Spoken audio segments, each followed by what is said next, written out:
If you have child support accounts on your credit report, keep in mind that those are set up so that if you're paying your child support on time, it's helping your credit score. It's a positive account. But they're also set up so that if you're behind or you're not paying your child support, it's a negative account. It's going to decrease your score. They do that to encourage everybody to pay their child support on time.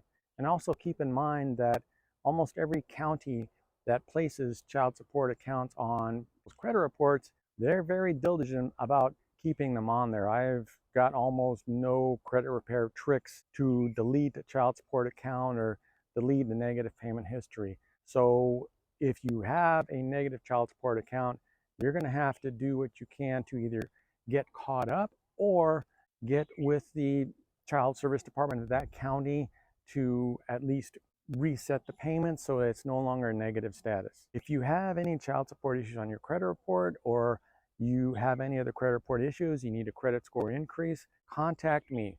I'll give you a free credit repair analysis and estimate.